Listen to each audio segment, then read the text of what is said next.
Greetings all and welcome.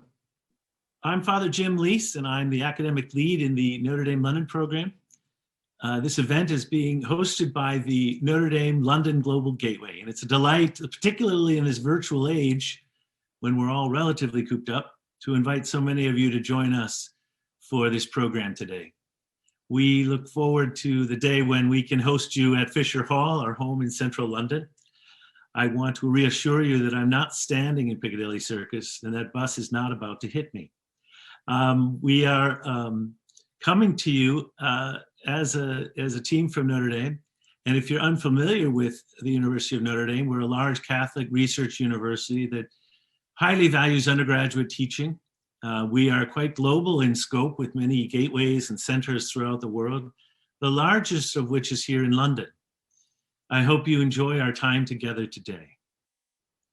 At this point, I will turn it over to Charlotte Parkin, our Director for Research and Partnerships at Notre Dame's London Global Gateway, to orient you to this evening's program and then introduce the member of our faculty whose fine work brings us together today. Charlotte. Thank you, Father Jim. And hello, everybody, and welcome. I'm Charlotte. And before we get underway, I just have two bits of housekeeping for you all. I want to highlight that we're going to have a Google form that is now going to be shared in the chat window. Please use this to submit your questions, as we'll be doing a Q&A segment later on in this programme, and we'll address as many questions from you all as possible. Please do not hesitate to submit them as they occur to you throughout your time. It will be open all the way through our conversation. Also, I need to do a plug for the book. Bloomsbury Academic have offered all those attending this evening the opportunity to purchase Fairy Tales of London with a discount of 35%. So for those who haven't already received the discount, we will be sending this out again this evening to everyone who's attended. So please go ahead and buy the book. It is now my pleasure, and I am absolutely delighted to introduce two brilliant academics this evening, Dr Hadas Elber-Aviram and Professor Adam Roberts. And firstly, the reason why we've come together this evening is to honour the work of my colleague and friend Hadas. Hadas has worked for the University of Notre Dame's London Global Gateway for a number of years now, following the completion of her PhD from the University College London. Hadas's research interests are really far-reaching, but she is particularly focused on 19th and 20th century urban fantastic, and this has certainly influenced the incredible classes she teaches our undergraduates. From the long-standing London and literature of the fantastic, which has inspired many of our visiting students to delve into the intriguing worlds created by well-known authors, to her new class, which is debuting soon, entitled Deciphering the City, the Urban Detective Story. In the shift to virtual learning during the pandemic, it has meant that Hadas has taught our students located all over the world as part of our pre-college Global Scholars programme. And in academic year 2018 to 2019, Hadas was awarded a London Global Gateway Local Faculty Research Grant to conduct further research into H.G. Wells, which led into what we are really celebrating today, partly.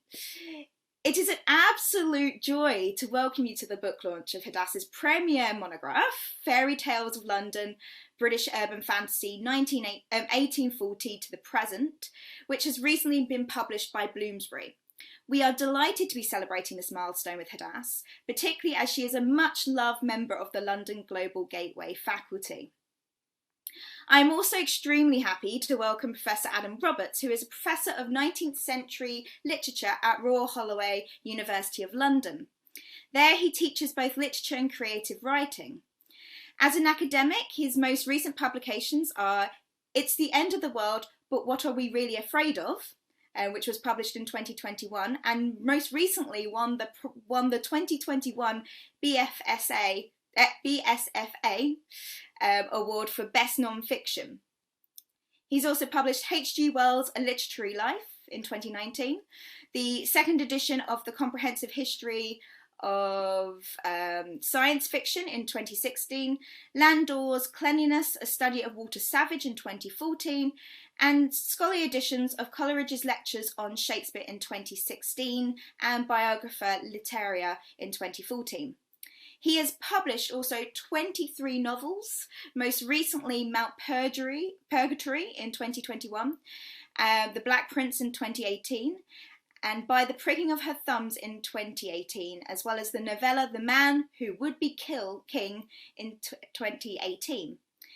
He has kindly agreed to discuss Hadas's new monograph with her this evening. So it is now my absolute pleasure to hand over to the author of Fairy Tales of London, Dr Hadas Elber-Aviram. Hello, everyone. Thank you so much for that incredibly kind introduction, Charlotte. And thank you all so much for being here. So just before we begin to discuss the book in earnest, I just want to express my thanks to the wonderful people without whom this monograph would not exist at all, or would not be half as good, such as it is, and to the lovely people who organized this book launch. So an enormous thank you to Charlotte, Tom, Bridget, Emilia, and Father Jim, all of whom worked tirelessly on this book launch and did the incredible work of planning, organizing, and managing it. A heartfelt thank you to Adam for agreeing to partner with me and for giving his time this evening for this book launch, and for his unwavering support of this monograph in all of its stages, from the PhD thesis to the book proposal, to the book publication, to the book launch. This monograph would not exist without the outstanding PhD supervision of my supervisor, Professor Gregory Dart from UCL, who is here today, and who was there every step of the way, and who taught me genuinely how to think, how to research, and how to write. I am also gratefully indebted to Simon Bacon, who read the manuscript of the monograph twice, to Tom Dillon, who's here today, for his superb feedback on a draft of the 4th chapter, to Ben Wynyard for his invaluable input on the draft of the 1st chapter, and to Tom Huey for his astute commentary on a draft of the book proposal, and to Tony Keane, who's also here today, for many scintillating conversations about Jerry Cornelius and about Neverwhere. And to Iran for being my everything and for keeping me sane throughout all of the years of working on the monograph. And to each and every one of you for coming. It means so much to me that you've given your evening here to celebrate this book with me. I'm truly honored. So with your kind permission, I was thinking of starting us off by reading out 2 brief extracts from the book, just so we have some context and to give you guys a bit of a taste of the style, the content, and the focus. What I'll do is I'll read from the very beginning to give you guys the argument and a little bit about Dickens. Okay, so this book argues that the London-based fantasies of Charles Dickens, H.G. Wells, George Orwell, Mervyn Peake, Michael Moorcock, M. John Harrison, Neil Gaiman, and China Miéville form a coherent tradition that champions fantasy literature as a politically and socially engaged genre deeply immersed in the forms and fashions of urban life. It argues that these authors cleaved to their belief in progress, liberalism, and the ineluctability of urban life, together with their commitment to prose fantasy as an idiom for the social transformation of the city, even when such beliefs were challenged by historical upheavals, rival literary traditions, and transformations in London itself. The study is framed by a reading of British fantasy literature from the mid-19th century to the present day as a dialectical opposition between 2 distinct and often self-consciously opposed traditions. A tradition of rural fantasy, typified by writers such as John Ruskin, George MacDonald, J.R.R. Tolkien, and C.S. Lewis, and one of urban fantasy, typified by the authors who form the subject of this study. And now, with your permission, I just want to read a little bit of my analysis of Dickens from the introduction to give us a bit more detail. So this is from a section entitled "An Honored Likeness of Itself, More Epoch London." It's on page 6, for those of you who have the book. In his preliminary word, Dickens declared his intention to show to all that in all familiar things, even in those which are repellent on the surface, there is romance enough. This vision of unlocking the romance concealed beneath the surface of everyday life was crucially focused for Dickens on the city, the habitations and the ways of life of crowds, as well as industrial modernity, And here I'm quoting, the towering chimneys spurting out fire and smoke upon the prospect were likened to fairy tale figures. The city that loomed at the heart of Dickens's imagination was, of course, Victorian London, into which he cast all the dreaminess and all the romance of his febrile visions. As jotted down in his book of memoranda, Dickens sought to cast London, or Paris, or any other great place, but most especially London, in the new light of being actually unknown to all the people in the story, and thus getting a new aspect and being unlike itself, an odd unlikeness of itself. Dickens thus sought to defamiliarize Victorian London in order to disclose its oddness, to open up a fresh view that excavated the fantastical undertow of the city. G.K. Chesterton hailed Dickens as the evoker of the unbearable realism of a dream, where things seem more actual than things really are. The whole secret of that eerie realism, according to Chesterton, could be found in the deepest trauma of Dickens's life, his agonizing year of labor at Warren's blacking factory at the age of 12. Copious ink has been spilled on the impact of the Warren's blacking episode on Dickens's fiction.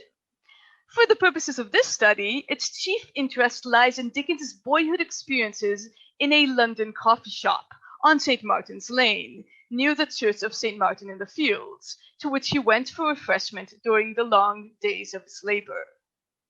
As suggested by Chesterton and further argued in this book, the young Dickens's visits to this coffee shop were nothing short of the originary cause of his romance of familiar things, to paraphrase Dickens's preface to Bleak House and his preliminary word.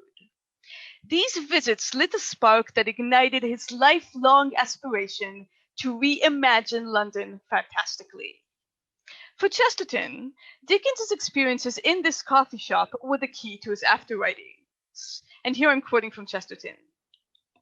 Dickens mentions among the coffee shops into which he crept in those wretched days, one in St. Martin's Lane, of which I only recollect, and this is Chesterton quoting Dickens, of which I only recollect that it stood near the church, and that in the door there was an oval glass plate with coffee room painted on it, addressed towards the street. If I ever find myself in a very different kind of coffee room now, but where there is such an inscription on glass and read it backwards on the wrong side, more effort, as in coffee room in reverse, as I often used to do in a dismal reverie, a shock goes through my blood. This transformation of coffee room into more effort, the sudden realization that London could be seen anew and differently from the inside of the cafe and through the glass darkly of an oval glass plate embedded in the coffee shop door, the sign inverted and inscribed in mirror writing, was the formative experience that brought forth Dickens's defamiliarized vision of London as a London unlike itself. It was this special vision of an odd London, a London unsettled from its own likeness, and its reversed topographical correlative, which was at the core of Dickens's legacy to the London fantastic. Okay, so I hope this gives you a bit of a sense of the context, content, and style of the book.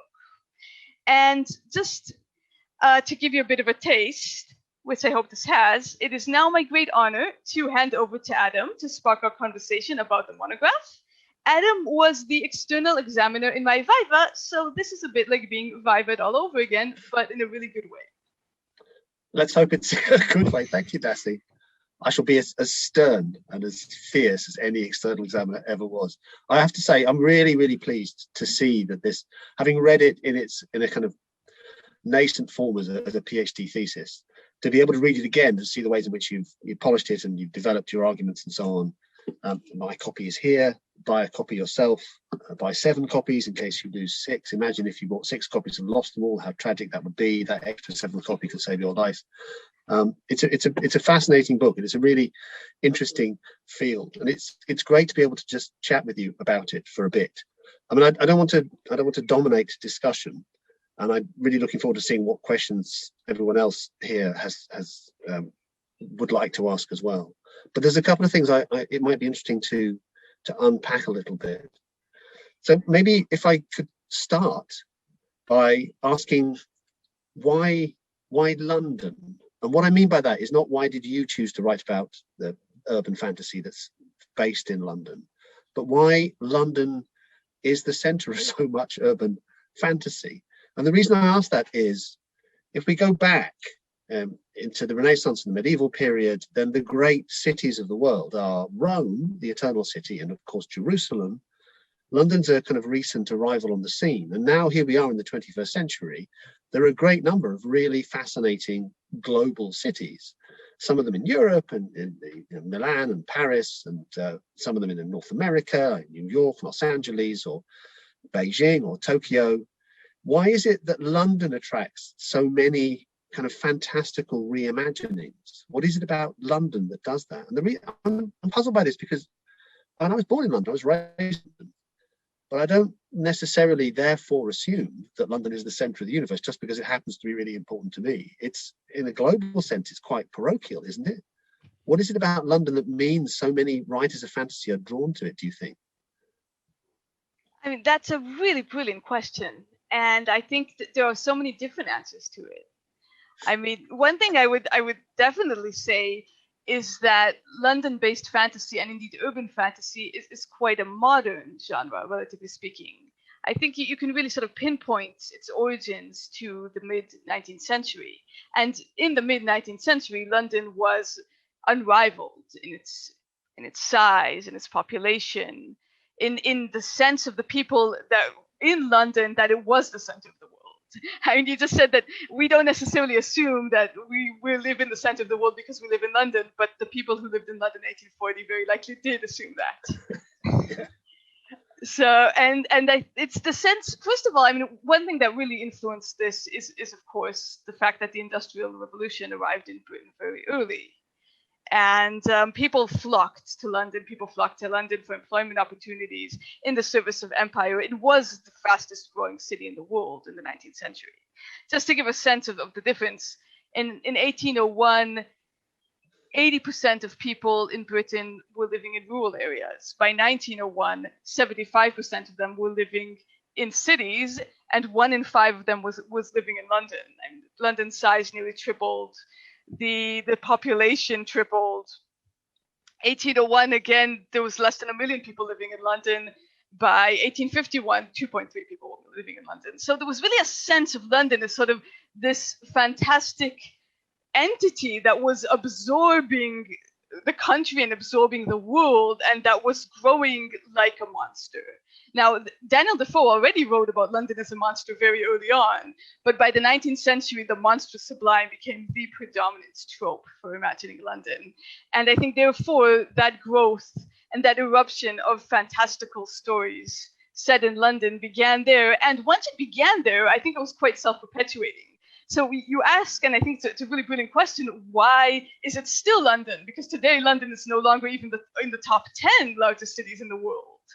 But it's become this sort of autotelic and self-referential genre, to the point where writers such as China Miéville and Neil Gaiman stop talking about the fact that London influenced them and start talking about the fact that other London literature, the fantastic, influenced them.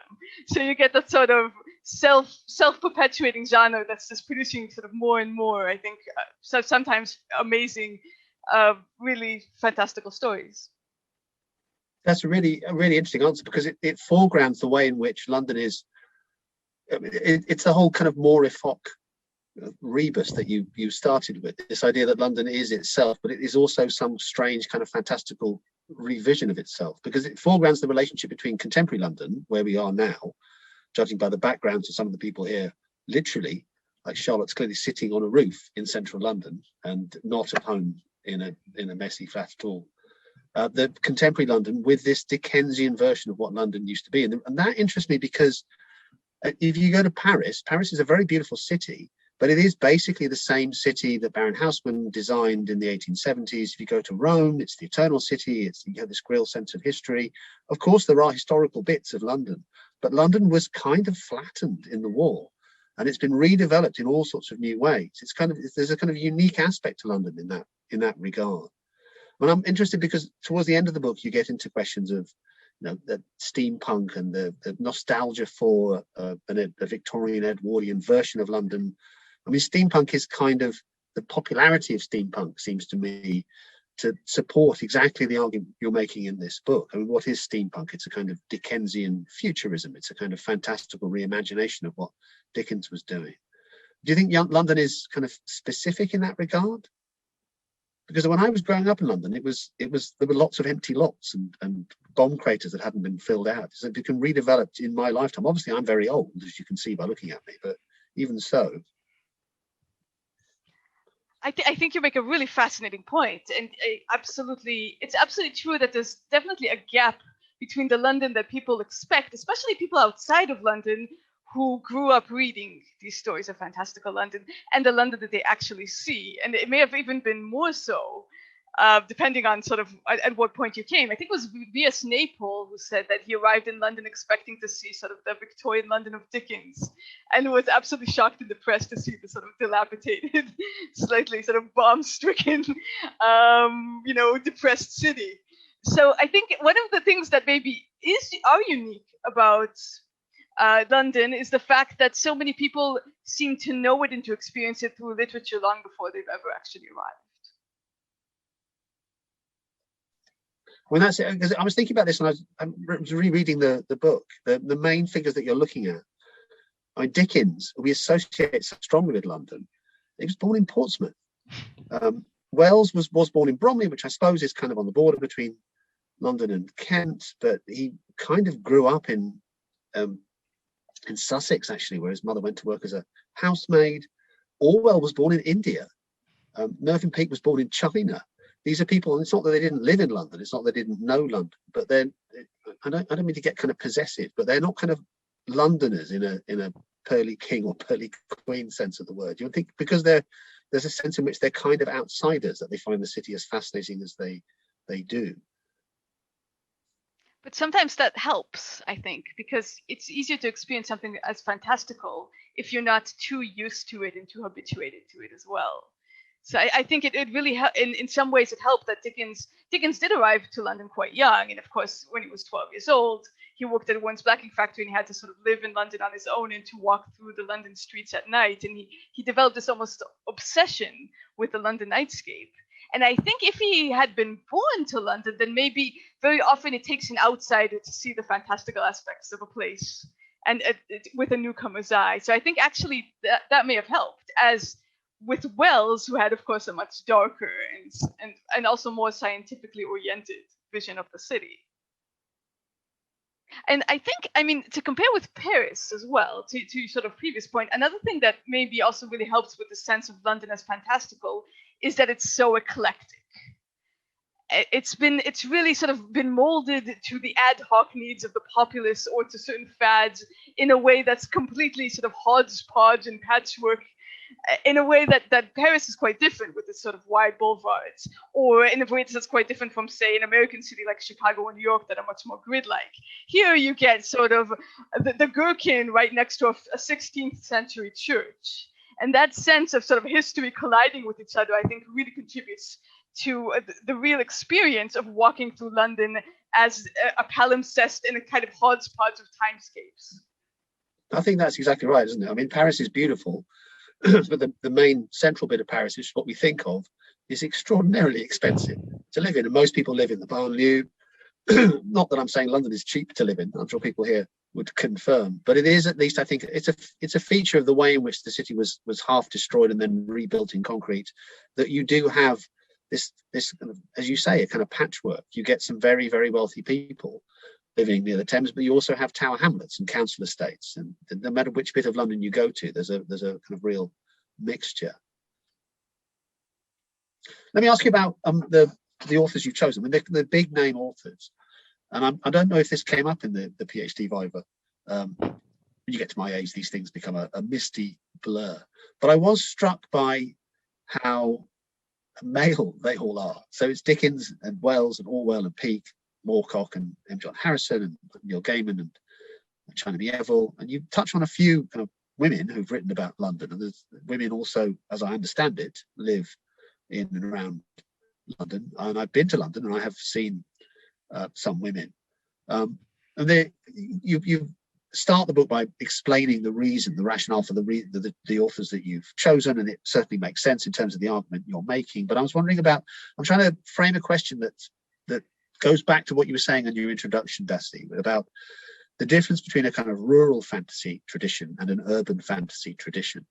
And that seems to me, just that division itself seems to me already kind of gendered. It's nature, culture, it's the pastoral literary traditions and the kind of urban metropolitan literary traditions, where nature is feminized and the city is kind of masculinized. Was that a kind of factor in the kinds of authors that you're interested in reading in this book, do you think? That's really interesting. I mean, I think there's sort of two different questions here. I mean, first of all, mea culpa. I mean, you're absolutely right. This tradition is male, pale, and stale. I wasn't trying to accuse you of anything, Dusty. I'm kind of in because you've chosen the obvious names, the big name authors who've written this kind of urban fantasy. I'm not suggesting that there's anything distorting about that. I'm just wondering whether there is a kind of masculinist aspect to the kinds of urban fantasy that you're interested in looking at.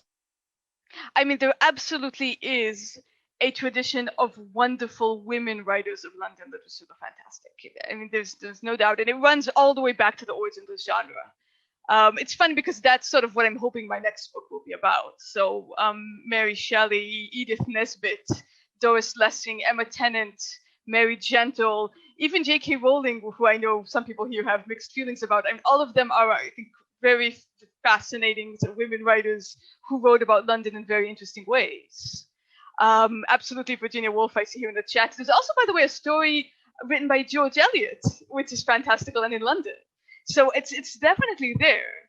It's just that specifically at the moment, I mean, for this book, I am looking at a specific tradition of male, white, British, Anglo-Saxon, more or less lower middle class authors, with the very strong awareness that by doing so, I am also re-entrenching a very sort of male outlook on literature that's been going on for far too long. I hope that by doing so, I'm not sort of trying to erase these other strands, but simply highlighting a certain tradition that I found fascinating to look at. So that's to your first very important question. I mean, my only defense is that I am talking to Bloomsbury at the moment about a second monograph about women. To the question about feminizing nature and sort of masculinizing the city, I mean, the rural fantasy tradition that I talk about is also very masculine. So it's John Ruskin, George MacDonald, J.R. Tolkien, C.S. Lewis. I mean, these are all men. And it's certainly true that men who write about London do tend to masculinize London and sometimes to feminize nature in the sense of sort of running away to Mother Earth and sort of going into the countryside. But it doesn't have to be that way. It's just a certain perspective that authors often take. Does that sort of help? Well, yeah, no, absolutely. And my question came across as perhaps slightly more aggressive than I intended it to. I forget we're not actually in a PhD Viva. I'm forgetting this. Not at all. But I mean, it's the way. I mean, you're clearly right. There's nothing essentially female about nature or essentially male about culture or the city or the machine. These are discursive fictions, but they're quite persistent ones, aren't they? Because it's one of the things that really fascinates me about your book, and I think is a very valuable thing that your book is doing, is you are problematizing the division between science fiction on the one hand and fantasy on the other, because you're looking at stuff that does straddle that divide, and that it's gendered in all the complicated and probable ways that those questions often are gendered. H.G. Wells, who we both work on, and I love H.G. Wells in lots of ways, but in gender terms, he's quite a problematic author. We could also talk about, I mean, one of the things your book is about is the diversity that London has always represented, the kind of multiculturalism of London, and that's also part of, I mean, that's a larger part of the social history that we're discussing now. The shift from Dickensian London, when, as you're saying, London suddenly exploded, metaphorically exploded, got much bigger and more populous, and became a kind of global city. To today, it's always been a kind of multicultural city, I think, but the the nature, the quality of that multiculturalism has complexified, and I think also changed. In the 19th century, there were kind of Aboriginal English people living in London, and there were lots of Irish and Jewish immigrants who came in and added their distinctiveness to the city. And there's still lots of Irish and Jewish people living in London, of course. But the big change in the demographic of London post-war has been West Indian people and people from India, Pakistan, and Bangladesh, and from various other places as well. There's a different kind of mode of multiculturalism. So that it's something that you start to talk about at the end of your book, but you don't really have kind of space or the time to get into. And you're talking about, I don't know, Ben Aranovich is very successful, very good, I think, at Peter Grant books. They're perfectly plugged into the way that London, the ways in which London is a multicultural city now, a place of immigrants and diversity.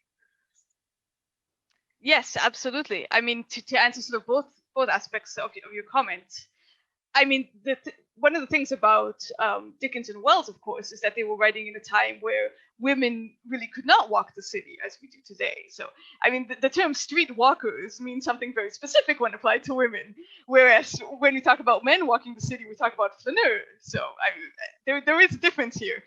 Happily, this isn't the case anymore today. I agree about Wells and his sort of problematic view of women, although, and Veronica, I think that was the title I was thinking of, where in some ways it's at least slightly sort of progressive for its time in its view of women. And she does walk around London quite a lot on her own.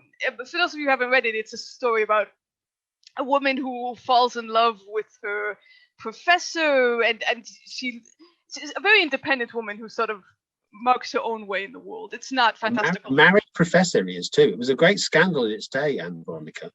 She's a new woman. She refuses to be bound by the conventions of Edwardian society, and it caused a huge stir. It was a great shock. Sorry, Hadas, I interrupted you, but yes.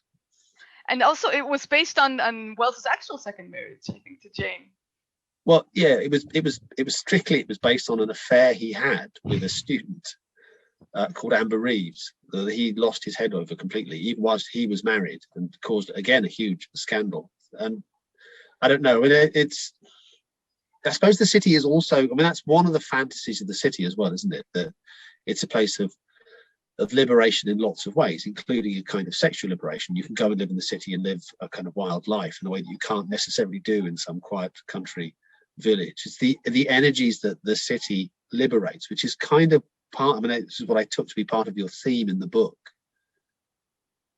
Absolutely, and I think it's also sort of a place for many of these fantasists of sort of transforming yourself and becoming someone different. So, I mean, in a sense, Our Mutual Friends, I think, can be read as a sort of fantasy of let's arrive in London and become someone completely different, and shed responsibility and shed your past. That's the dream, at least. And so, yes, I think that's a really important point. And thank you so much for that. And it's also, of course, absolutely true that things have begun to change when you get more voices today of London fantasists. And one of the things that I really like about Ben Aronovich's Rivers of London series is that he does not pigeonhole the characters. So it's not just you have the Muslim and you have the Jew, it's you have the Scottish forensic scientist who's also a Muslim. And that's as true to London, I think, as we can be, that sort of sense of people are many things. When you were talking about the More Epoch episode from Dickens's, originally it's in Dickens's autobiographical fragment that he was going to write his autobiography, and then he wrote out his experience, this terribly traumatic experience he had in the blacking factory, which is exactly what you were saying. Then he found he couldn't write anymore, so instead of writing an autobiography, he turned it into this fictional account of his life, David Copperfield, which is one of the great English novels. But I was just thinking, as you were saying that, more Epoch, more is room in mirror writing, but more is also an Arab. And one of the things that really informed Dickens's imagination was the Arabian Nights. He loved reading the Arabian Nights, that kind of Orientalist perception that the East, I mean, as Said points out in his Orientalism book, the East is a fantastically capacious concept for Western Europeans. It means everything from Greece and Turkey and Israel all the way through Saudi Arabia and India and China and Japan, all these fantastically varied and different cultures and peoples. They all get lumped together as the East. And I suppose that's part, I mean, that interests me because that's one of the things that just manifestly has happened in London. The East is now a much bigger feature of what makes up the gorgeous tapestry of what London life is. I'm probably over-reading more epoch if it comes down to it. It is just a strange inversion of words, isn't it? Do you know, I never thought of that before. I've read this autobiographical fragment at least 1,000 times. That's incredible. And I've never seen that before, but I think you're absolutely right. And that works perfectly also with Dickens's general fascination with the rookeries of London and you know, the variety and types of people. And of course, it is, I think, quite interesting to see that sort of the East End really is an area where often those coming from the East actually settle in various ways. And I mean, as a Jewish person myself, I always find the sort of sense of the magical Jew in London as sort of an endlessly fascinating trope. And now, these days, of course, we have Lavi Tidhar, who comes from Israel and still writes sort of London fantasies from the point of view of that magical Jew in London. So we're getting sort of more diverse voices using these tropes in interesting ways as well. Well, I'm conscious that time is getting on. I don't want to monopolize you, Dassi, and I know that I'm sure that people have questions. I'm not sure if I can see the Google document that people are supposed to post their questions onto. Do we have a? Hi, I can do that for you, actually. Oh, thank you. So thank you very much, Adam. That was incredible. And Hadas, that was just magical hearing. And I think lots of people had amazing thoughts as you were talking about kind of questions that kind of you've prompted them to think about. So if you are interested in asking a question, please use the Google form that's in the chat box now. And I do have a few questions already lined up. So if you don't mind, I will pose them to you, Hadas. And some of them will people you know. So I'm going to start off with someone you probably do know quite well, Iran. And so which city will be next, do you think, to be the focus of fantasy, urban fantasy? Do you think it'll be a Western place or somewhere else? Oh wow, that's a brilliant question. I'm not just saying that because I'm married to him. I mean, the second most ubiquitous city in urban fantasy today is New York, which is sort of predictable. But we are getting far more sort of urban fantasy these days about Hong Kong, about Shanghai, about there's a whole sort of strand of urban fantasy which I know nothing about that's taking place in India, and I know this because I know scholar Ilana Gomel, who some of you know, who's at the moment editing an international reader about fantasy, and she talked about just how much fantasy set in Indian cities are out there. So I hope at least that it will be everywhere, and that, you know, these days we can't travel, so I really hope that urban fantasy will become one of the ways in which we can travel after all. I think that's a wonderful sentiment. From Keith. To what extent was fantasy literature a reaction to the realist literature such as Andrew Mairne's The Bitter Cry of the Outcast London or Jack London's People of the Abyss? That's a brilliant question, Keith. Thank you so much. So, I mean, first of all, for Dickens, certainly. I mean, when Dickens wrote, there was a whole sort of class. That was exactly the beginning of the polarization that you began to see between realism and fantasy. So you had Lewis, G.H. Lewis, sorry. There was I drew a blank there for a moment. Was one of the critics of Dickens's Bleak House because he said that Dickens's Bleak House wasn't realistic enough. There's a whole scene there of spontaneous combustion, in which basically a man sort of spontaneously combusts because he's very grouchy and a bit bitter and a nasty person. And G.H. Lewis complained that that's not realism. And I don't think that was the moment in which Dickens replied to that, but at some point he added an introduction in which he said, actually, I purposely dwelt on the romantic side of familiar things. In which he said that actually it's okay to write fantasy, but the fact that he had to redefine his book as in the fantastical mode, in the romantic mode of the romance of familiar things, was in response to criticism that it was not realistic enough. So in some ways, fantasy was defined as against realism in the first place. That's absolutely true. Thank you so much, Keith. Excellent. So we have another question from Navdad. I'm curious of the ways in which you frame the motivation that underpins urban fantasy as the creation of an uncanny sense of the city, a kind of defamiliarized double of the real cityscape. I wonder if you could say more about the psychological drive here and the uncanny quality of space mediated through literature. Excellent question. He also has a second part, if that helps. Can you also say more about the interplay between the literary creation of the city and the place of London being the centre of capital wealth and colonial power, and as the centre of the Commonwealth? That's brilliant, and hello as well. Yes, to both. I mean, certainly there was a sense of also making sense of the city by reimagining it fantastically, and also trying to reclaim the city. Certainly when we think about Dickens and the ways in which he refracted the city, he himself wrote about this in his Manifesto of Household Words. There was a real desire to make London wondrous and beautiful and to unlock the romantic aspects of it, specifically for the working classes, specifically for those who were not privileged to the more leisurely aspects of the city that perhaps the upper classes would be. So that's absolutely true. And also, of course, there is a sense of capitalism making London monstrous. People who wrote about London as a monster were absolutely commenting on the exploitation of bodies and of working labor within the city, and of the way in which the city itself seemed to be eating its inhabitants and absorbing them.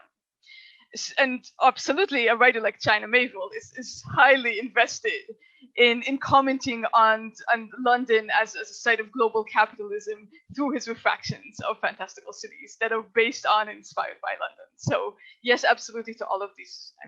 That's a really brilliant comment. Thank you. We have a question from Trish from the US. Hadas, I loved your opening Dickens anecdote with the inverted coffee house moment. Is the concept of inversion or mirroring central to your project? I would love to hear more about that idea, especially in relation to Gaiman's Neverwhere. Thank you so much, Trish. Fantastic. That's so funny because I just stopped before the next paragraph where that's exactly detailed. So yes, absolutely. We see this again and again throughout this tradition. If you've read Mövenpick's The Gormenghast trilogy, the word Rod Cod, which is the name of the curator of Gormenghast Hall of Carving, is actually a reverse of the word doctor that Mövenpick as a small child saw when his father put up the word doctor as a sticker on his car. It's absolutely true also for China Miéville's The Táin, where literally the city is London in reverse, so it's entitled Nud Null. With regard to Gaiman, it's even more sophisticated than this, because Gaiman has taken the names of traditional London landmarks and tube stations and reignited them with fantastical meanings. So Knight's Bridge, Earl's Court, and Islington Angel becomes the Angel Islington. All of that sort of feeds into this tradition, and it's continued to this day. The sense of typographical reversal as a way of fantasticating the city has been there from the beginning, and I think will continue to be there for a very long time. That's really interesting. If I could poke in, I'm sorry, I don't mean to trespass on your time, Dusty, but that interests me partly because growing up in London, I have a sense that London itself is this kind of folded, almost origami place. North London is quite classy. You get in a cab in North London, a taxi, and say, "Will you take me down to Croydon?" They go, "I don't go south of the river." South London is the kind of abject mirror image of North London. And something similar is true of the West and the East. The West is where the rich people live, and the East End, of course, is not. There's something about the topography of London that is kind of manifest that sort of inversion. Yes, that's absolutely true. And of course, the sense of locale and of finding the hidden places in London is very central to this entire tradition. And a sense also of the fact that the city is always only partially glimpsed. So even if you're living in the same area for forever, you will only see certain corners, certain nooks, certain alleyways. And the fact that you only always get a puzzle, a half-formed puzzle of the city, is something that really contributes to that sense of sort of more uncertainty and things half glimpsed from the window. And the mirroring is absolutely there. That's absolutely excellent. And of course, with Neil Gaiman, you get the mirroring of above and below as well. which is a trope that's really run through this tradition for a very long time. Fabulous. Thank you both for that insight. That's incredible. I will definitely be looking at London in a very different light from now on. I have a question from Boyka.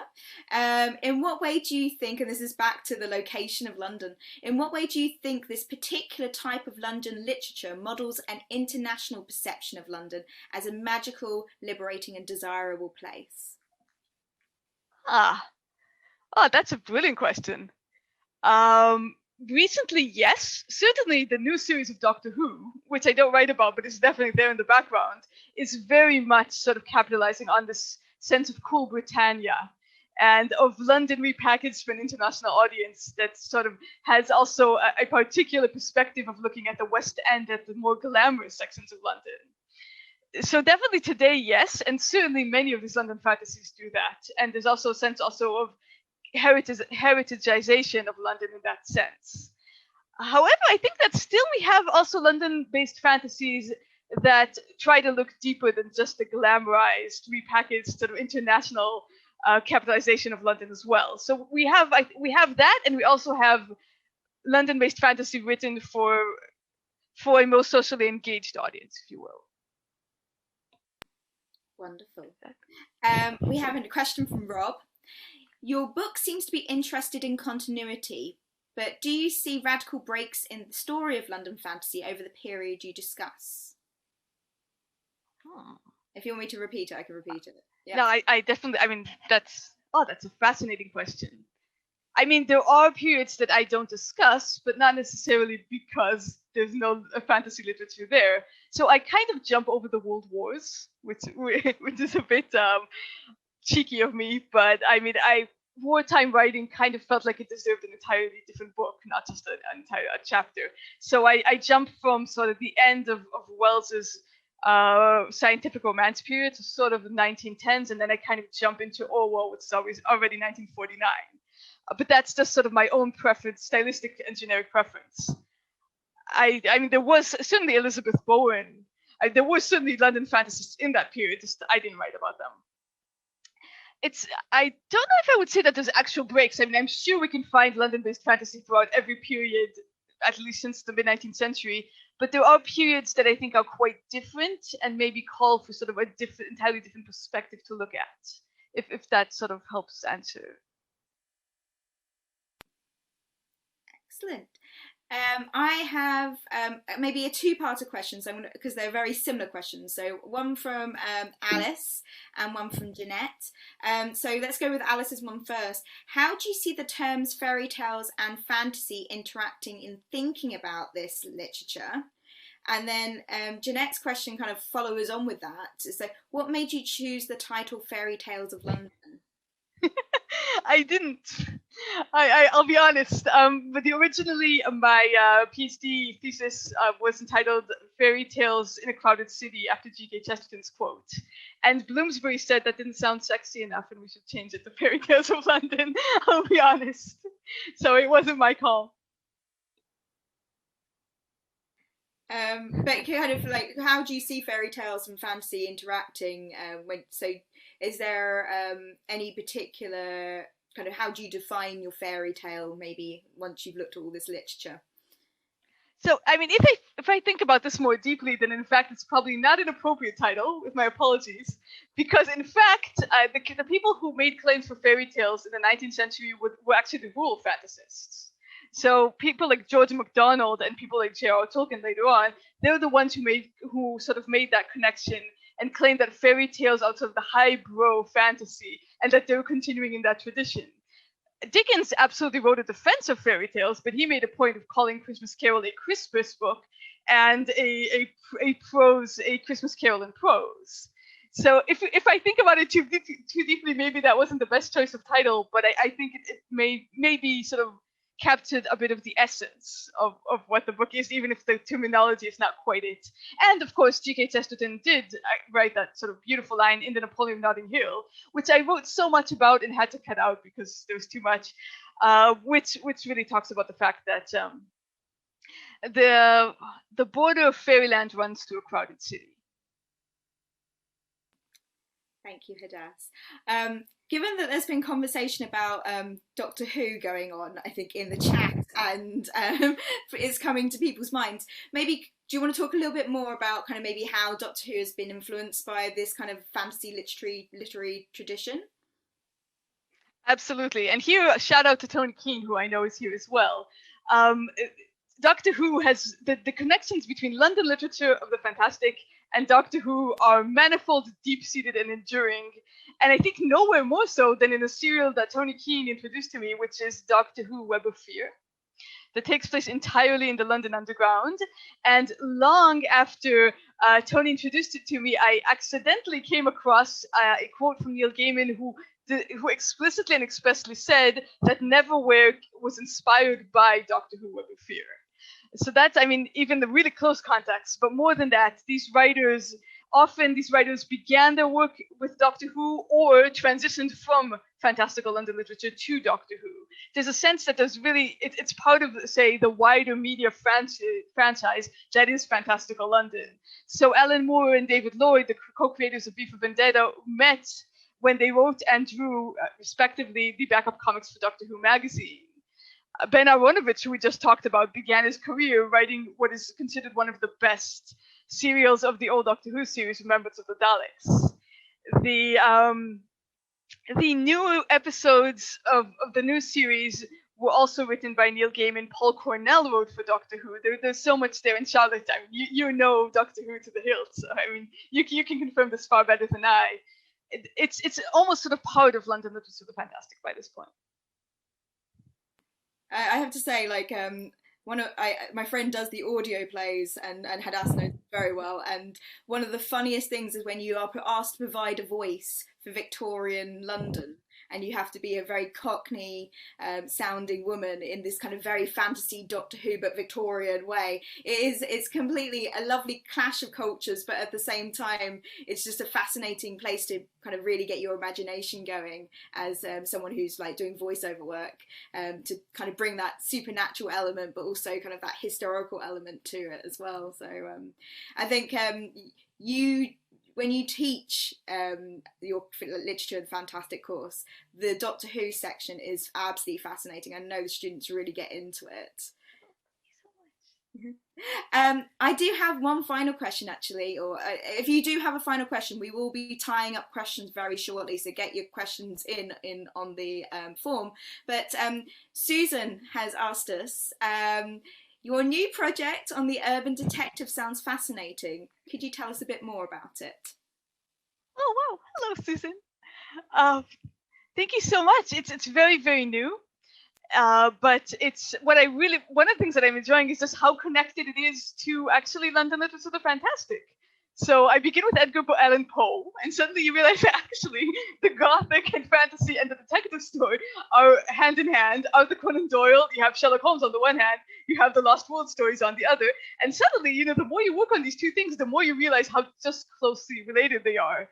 And I think it seems to be two sides of the same coin. One coin is reimagining London fantastically and releasing its wild energies and its fantasy. The other is trying to rein that all in and bring it under control through the detective's eye. And both of these things work really, really well together. I think that is part of our summer course offering, actually. So if anyone wants the taster, it will be out there. I do have like two final questions. Do you look at all in your book at the relationship between fairy tales and religion?